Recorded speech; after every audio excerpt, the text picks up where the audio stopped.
kami dari kelompok 4. Di sini kami membuat video untuk memenuhi tugas UTS. Dan adapun materi yang ingin kami buat atau kami presentasikan kepada kalian mengenai SSP. Dan izinkan saya memperkenalkan diri terlebih dahulu. Saya adalah Alfian Ahmad Fauzi dengan NPM 223403178 dan ada juga teman-teman saya. Saya Muhammad Lutfi Prasetyo dengan NPM 223403103. Nama saya Silmi Azhar Effendi dengan NPM 223403091. Nama saya Tri Yuliani dengan NPM 223403096. Nama saya Indra Sufiani dengan NPM 223403092. Nama saya Angga Ilham Sopari, NPM 223403186. Saya Muhammad Nofri Aridi dengan NPM 223403100.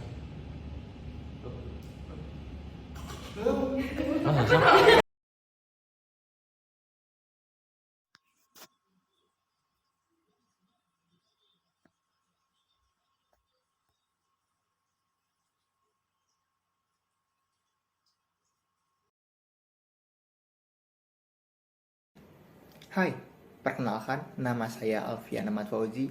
Saya dari kelompok 4 dengan NPM 223403178. Di sini saya berkesempatan untuk memaparkan materi mengenai pengertian SSP atau surat setoran pajak dan juga landasan hukumnya. Tanpa perlu berbasa-basi lagi, langsung saja kita ke materinya. Apa itu SSP? SSP ialah bukti pembayaran atau penyetoran pajak yang telah dilakukan oleh wajib pajak dengan menggunakan formulir atau dengan cara lain ke kas negara. Pembayaran ini dapat dilakukan melalui kantor pos, bank BUMN, bank BUMD, dan lainnya yang telah ditunjuk oleh Menteri Keuangan. Adapun untuk landasan hukumnya, landasan hukum SSP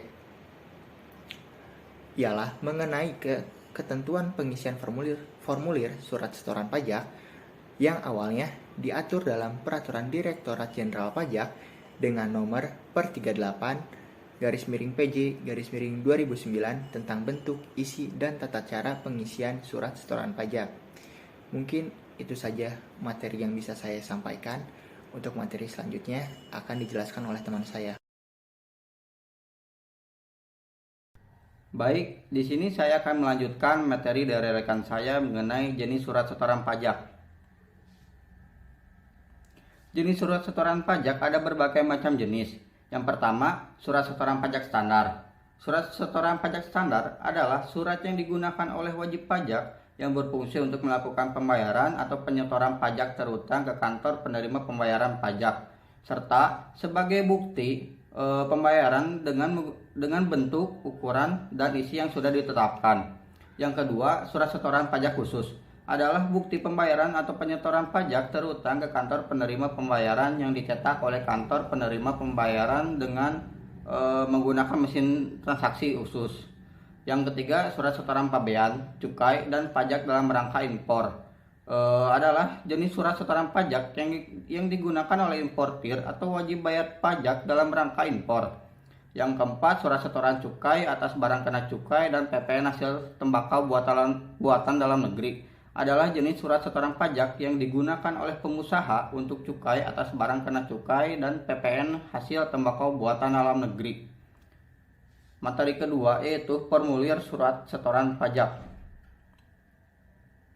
Formulir surat setoran pajak dibuat dalam 4 rangkap, yaitu lembar pertama arsip wajib pajak, lembar kedua kantor pelayanan perbendaharaan negara, lembar ketiga dilaporkan oleh wajib pajak ke kantor pelayanan pajak, lembar keempat arsip kantor penerima pembayaran. Sekian materi dari saya, selanjutnya akan dilanjutkan oleh rekan saya.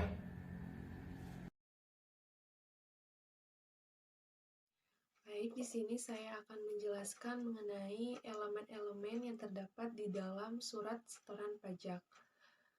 Kolom yang pertama yaitu kolom NPWP, diisi dengan nomor pokok wajib pajak yang Anda miliki. Lalu kolom yang kedua yaitu nama wajib pajak, diisi dengan nama wajib pajak. Lalu kolom yang ketiga yaitu alamat wajib pajak, diisi dengan alamat wajib pajak yang tercantum dalam surat keterangan terdaftar. Lalu kolom yang keempat yaitu NOP diisi dengan nomor objek pajak yang berdasarkan pada surat pemberitahuan pajak terutang dari pajak bumi dan bangunan. Lalu kolom yang kelima yaitu alamat objek pajak diisi sesuai dengan alamat tempat objek pajak berada berdasarkan pada surat pemberitahuan pajak terutang. Lalu kolom yang keenam yaitu kolom kode akun pajak diisi dengan angka akun pajak untuk setiap akun pajak yang akan dibayarkan ataupun disetorkan.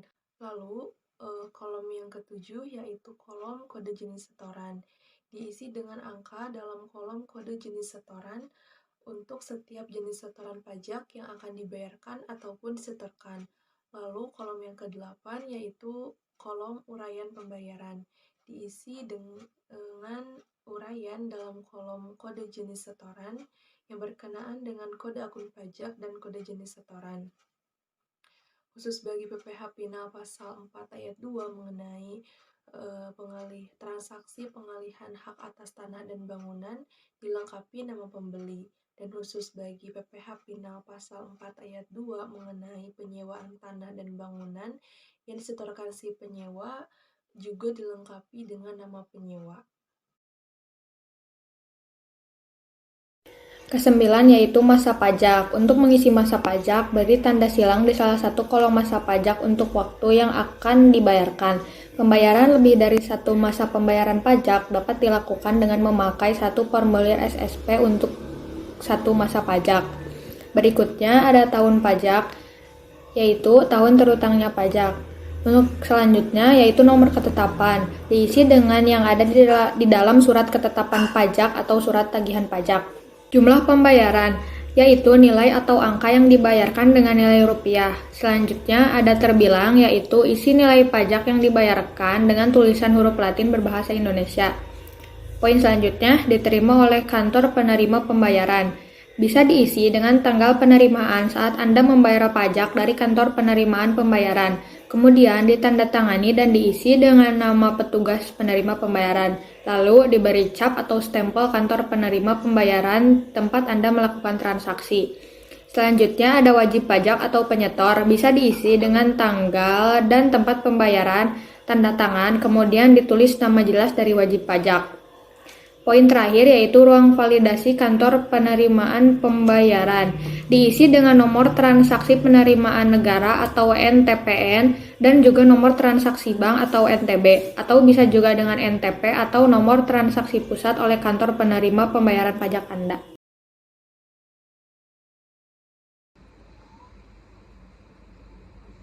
Baik, di sini saya akan menjelaskan tentang jangka waktu dari pembayaran surat setoran pajak.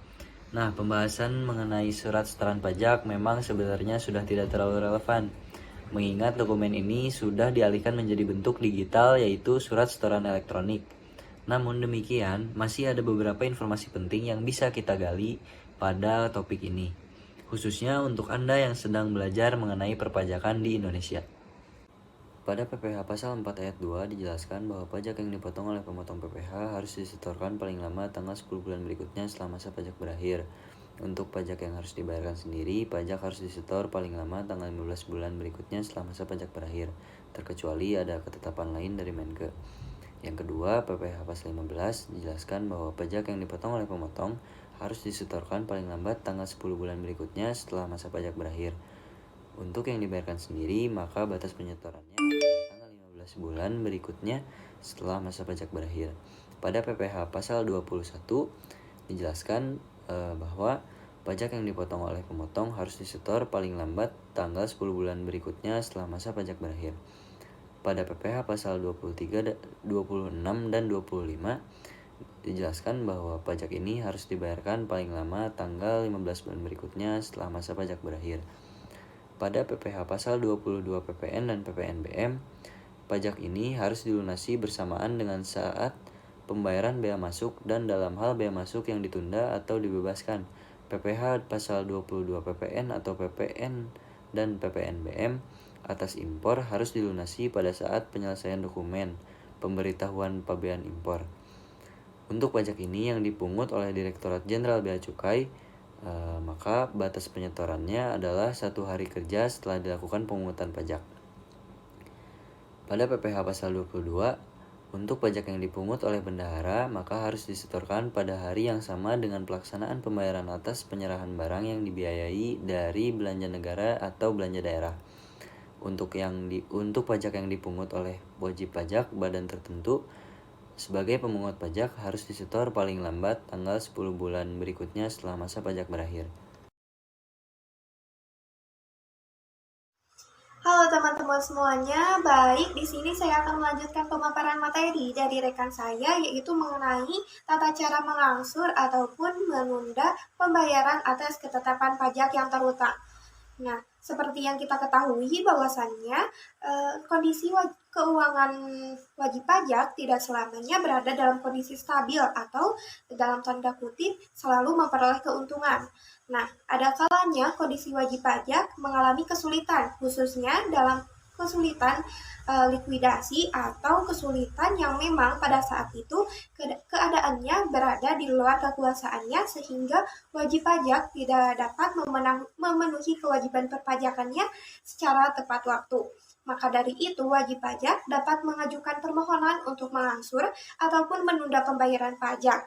Nah, tersebut didasarkan pada pasal 9 ayat 4 Undang-Undang KUP yang menyatakan bahwa Direktorat Jenderal Pajak atau DJP atas permohonan wajib pajak dapat memberikan persetujuan untuk mengangsur ataupun menunda pembayaran pajak yang terutang berdasarkan surat pemberitahuan atau SPT tahunan pajak penghasilan. Apa saja sih yang harus dipenuhi oleh wajib pajak untuk mengajukan permohonan mengangsur ataupun menunda pembayaran pajak? Nah, ada beberapa hal yang perlu diperhatikan oleh wajib pajak untuk mengajukan permohonan menunda atau mengangsur pembayaran pajak. Yang pertama yaitu mengisi surat permohonan pengangsuran ataupun penundaan pembayaran atas ketetapan pajak. Di dalam surat permohonan pengangsuran ataupun permohonan penundaan pembayaran pajak harus memenuhi beberapa syarat, yaitu yang pertama, surat permohonan harus ditandatangani oleh wajib pajak, dan apabila wajib pajak sedang berhalangan dan tidak bisa menandatangani secara langsung, maka bisa diwakilkan kepada orang yang telah ditunjuk oleh wajib pajak untuk mengisi surat permohonan tersebut dan harus dilampiri oleh surat kuasa dari wajib pajak tersebut.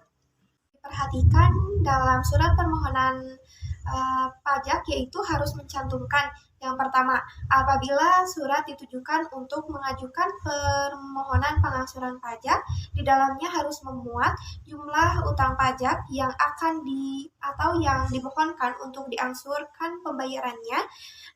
Kemudian ada masa angsuran dan juga besarnya angsuran.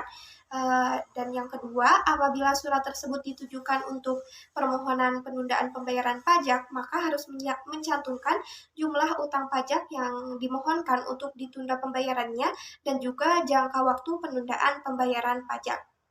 Yaitu harus melampirkan bukti yang menyatakan bahwa wajib pajak tersebut memang sedang kesulitan untuk melakukan pemenuhan kewajiban pembayaran pajak, seperti dengan melampirkan laporan keuangan perusahaan atau laporan keuangan intern, kemudian dengan melampirkan catatan peredaran bruto dan atau penghasilan bruto. Hal yang kedua yang perlu diperhatikan oleh wajib pajak yaitu batas waktu penyampaian surat permohonan tersebut. Nah, batas waktu untuk menyampaikan surat permohonan mengangsur ataupun menunda pajak tersebut maksimal atau paling lama disampaikan pada saat 9 hari kerja sebelum tanggal jatuh tempo pembayaran utang tersebut. Yang ketiga yang perlu diperhatikan oleh wajib pajak yaitu pada saat mengajukan untuk permohonan pengangsuran ataupun penundaan pembayaran pajak yaitu harus memberikan jaminan berupa aset tetap berwujud yang dibuktikan dengan sertifikat atau surat kepemilikan atas aset tersebut, dan juga aset tersebut itu tidak boleh atau tidak sedang dijaminkan kepada pihak lain atas utang wajib pajak tersebut. Jumlah aset tersebut juga harus setara dengan jumlah utang yang harus dibayar kepada Direktorat Jenderal Pajak. Nah, untuk yang terakhir yaitu pemberian keputusan oleh DJP yaitu dalam jangka waktu 7 hari setelah surat permohonan diterima.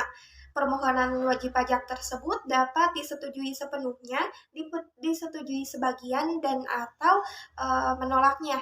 Nah, apabila dalam jangka waktu 7 hari tersebut DJP belum memberikan keputusan, maka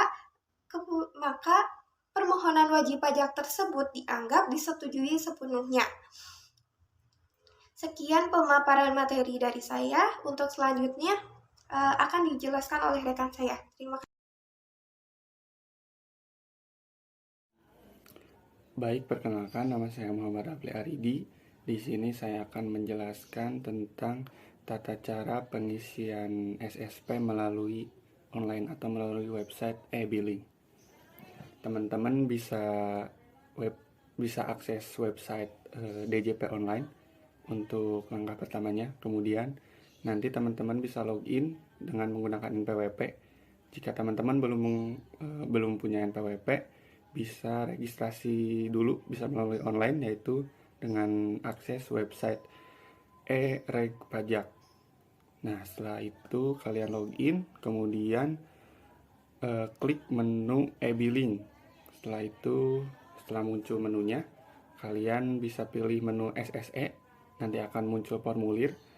Kemudian teman-teman lengkapi formulir tersebut dan pastikan datanya benar, tidak ada kesalahan satupun. Setelah data formulir tersebut terisi dengan baik dan benar, kemudian teman-teman bisa klik submit dan nanti akan muncul kode billing. Nah, setelah ada kode billing, teman-teman bisa melakukan pembayaran pajak dengan menggunakan kode billing tersebut. Cukup sekian pemaparan materi dari kelompok kami. Mohon maaf apabila ada kesalahan. Jangan lupa untuk like dan komen, kemudian share ke teman-teman kalian semua. Akhir kata, wassalamualaikum warahmatullahi wabarakatuh. Waalaikumsalam. Best.